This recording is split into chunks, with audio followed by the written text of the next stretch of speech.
Hello everyone, this is Elias Martin of CollectingJapanesePrints.com. Welcome to Woodblock Wednesday, where every Wednesday we get together and discuss Japanese prints, paintings, history, and culture. I want to welcome all of you, particularly ones who are joining us on YouTube. As many of you know, these videos are produced live on Facebook, and then they're later downloaded and archived on my website, and so they're linked to YouTube, and so you can go ahead and watch previous episodes. So welcome all of you YouTubers checking out the Woodblock Wednesday. Thank you and welcome. Today's Woodblock Wednesday is a little late. My apologies. I typically go live at 3 p.m. Central Standard Time. I'm based in Chicago, but I had a few appointments today, and so it's basically a little after 5 o'clock, so I'm 2 hours late, so excuse me to all of you who were waiting to see Woodblock Wednesday. Next week we'll start up our usual 3 p.m. broadcast. So anyway, today we'll be discussing the work of Paul Jacoulet. He's not Japanese, as one can tell from the name. He was a Frenchman who moved to Japan. He was very adept with foreign languages and was fluent in Japanese. And in fact, he worked in the French consulate in Japan, interpreting. And he was also an artist, and so when he was in Japan, he became very interested in the culture and the art, and started producing woodblock prints.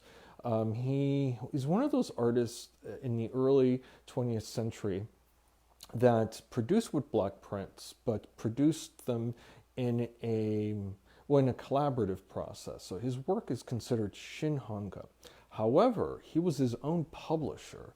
He didn't really work with a publisher, and so he produced his own designs, and he designed them. He hired the woodblock carvers and the woodblock print makers, and so he basically had autonomy of his own work, which was different from other artists such as Hasui. He's more analogous to Hiroshi Yoshida.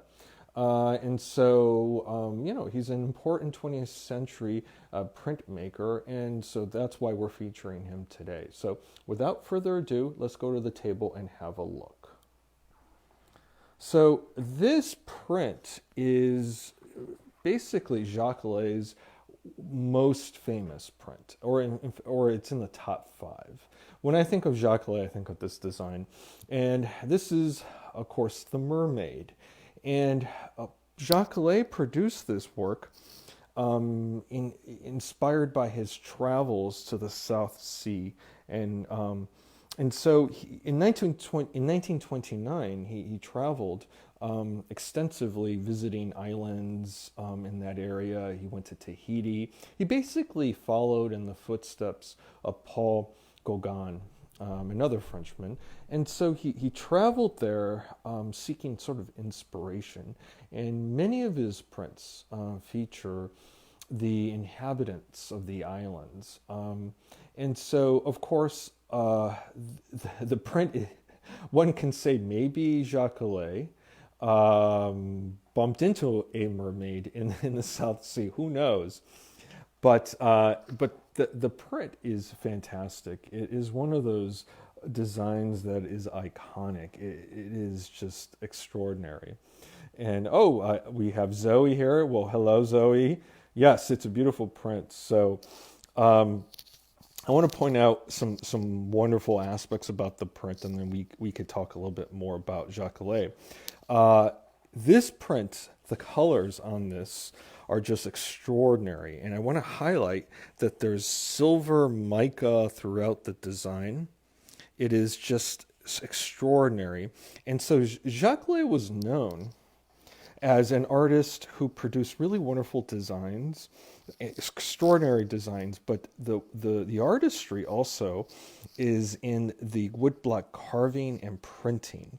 He utilized, in some cases, over 100 blocks for designs, because he was very known for these intricate patterns in the robes or garments of the people he tried to depict. And so the indigenous outfits of a lot of these native lands have intricate embroidery, silver, gold, embellishments in the clothing, and he really wanted to capture all of these wonderful things about the clothing. And so his woodblock print designs focus on the intricate aspects of those elements. And in this case, we have a mermaid who is not necessarily well dressed, but the silver and the gold is still present. You see silver in the water, and there's specks of gold in the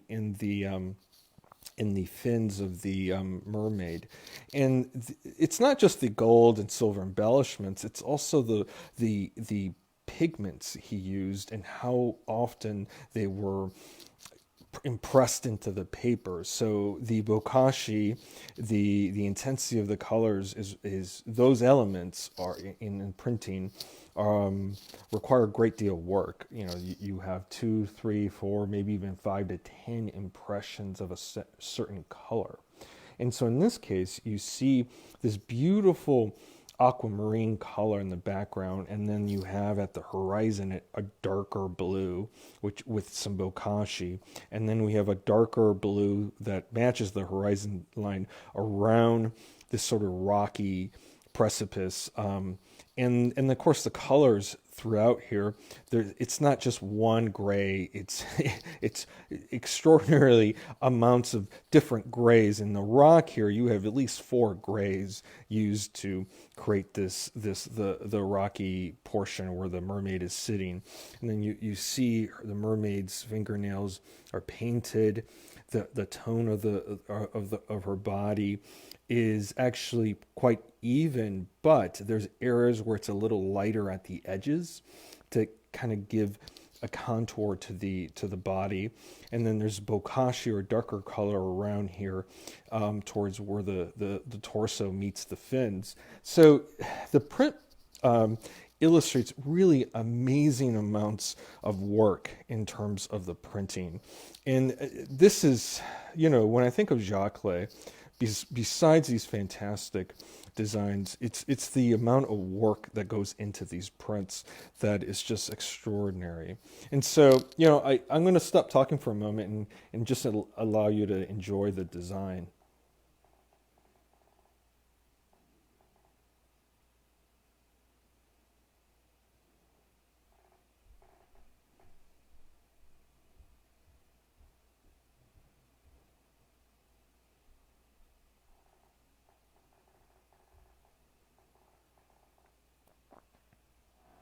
Yeah, here's a larger, bigger view of the whole print. I should also point out that these prints are oversized. So they're not oban in size. They're basically almost 2 sheets of oban prints put together. Not quite. But Jacoulet also is known for producing prints with very large margins, as you can tell. So the design itself is larger than an oban size print. The other I'm going to point out a few other things for connoisseurs and collectors to take sort of notes on, especially if you're not familiar with Jacoulet. For Jacoulet prints, there's always sort of a little notch at the corner of the design. For his vertical designs, it's always at this corner. The horizontal designs are also at the bottom right, and so. This little notch is actually a kento, or a registration notch, that allowed the woodblock print the printer, to place the paper a certain way so that it wouldn't move around and it wouldn't print off registration. So that was deliberate, and oftentimes artists cut the bottom sheets so that you don't see this kento. But in this case, the paper is beautifully deckled, and I think what Jacoulet wanted to do is keep the deckling. It's deckled on 3 sides, which is usually the case with Jacoulet prints: the bottom, the left, and the top. The right side here has been trimmed, and that's because the way that the paper worked, I think Jacoulet had the paper cut in half. It was a larger sheet. And so this is the only side of the paper that's actually trimmed, other than the notch in the kento. So this gives us an idea of handmade Japanese paper and what it looks like.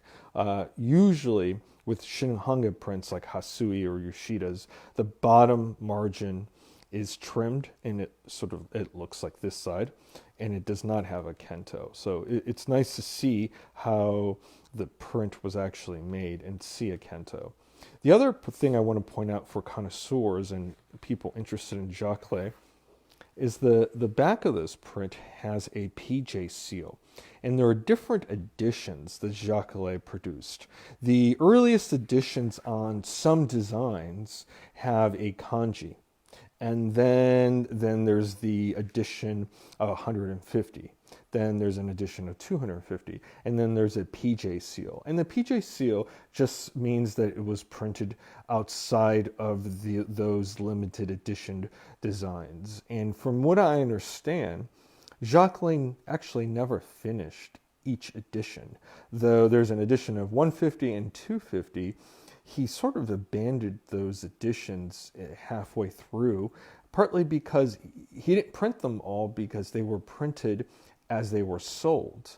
And once Jacoulet, for a certain period of time, was done with the 150, meaning, he may have made 30 to 50 to 75 impressions, he sort of went on and just said, okay, I'll just do an edition of 250.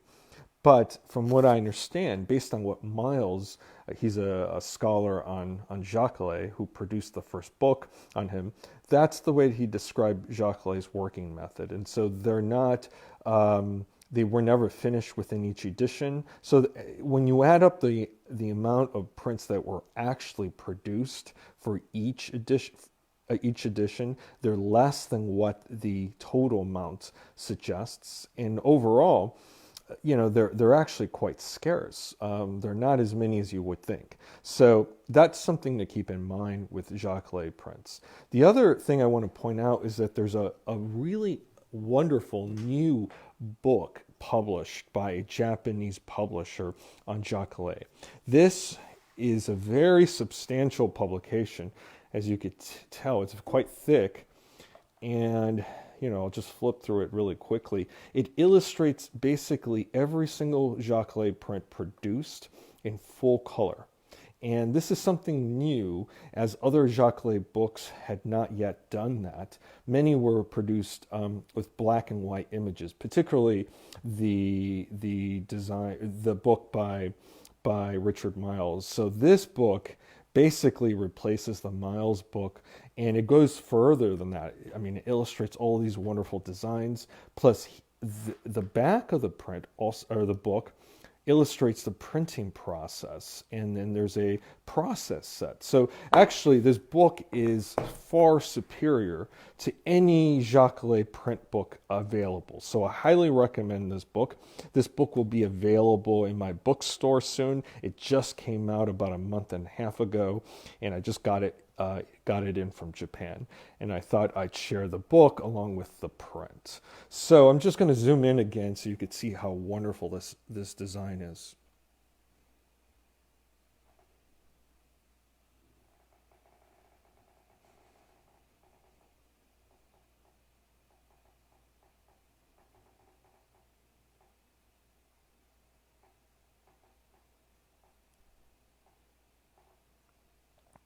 When I look at this design, particularly the woman or the mermaid, she strikes me as sort of a Venus. She looks like something out of Botticelli's Birth of Venus. The face particularly reminds me of his Venus. So, it's quite striking to see this design done in a traditional Japanese print context. This was produced when Hasui and Yoshida were quite active in making prints, and this design, along with other Jacoulet designs, are quite different from what was being done at the time. And so it really gives a sense to the Japanese print connoisseur and collector the variety of images and prints produced during this time, and that you can have something done by woodblock carvers and printers who worked for Yoshida and other artists, but they also worked for Jacoulet, and Jacoulet was very demanding and really pushed those artisans to produce the very best prints done in the 20th century, in my opinion. The artistry, in the carving and in the printing is just phenomenal. And you won't see that quality surpassed by anyone else. And so there were many carvers that worked for Jacoulet and printers, and Yamagishi was one of them who worked for Taraji. He worked for I think Yoshida may have worked with him, but the point is he was active in carving and in throughout the early part of the 20th century to the mid 20th century. And Jacoulet was one of those artists that really pushed him and other artisans to produce some of the best designs done in Japan.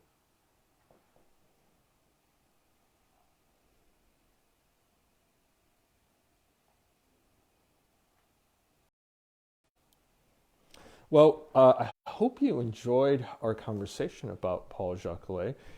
This was a really kind of quick Woodblock Wednesday. My apologies for not being able to see all of you earlier today. But of course, I'm very happy to be able to present this print to all of you here on Facebook Live as well as on YouTube. So please join us for the next Woodblock Wednesday, where we'll discuss another wonderful woodblock print or painting. And of course, if you're interested in learning more about Japanese prints or possibly interested in buying some, please visit my website, collectingjapaneseprints.com. And I also happen to have a wonderful bookstore that is pretty extensive and will have books on all of the artists that you're interested in, plus more, including the book we discussed today. So thanks again for joining me today, and I look forward to seeing you next week. Till then, bye-bye.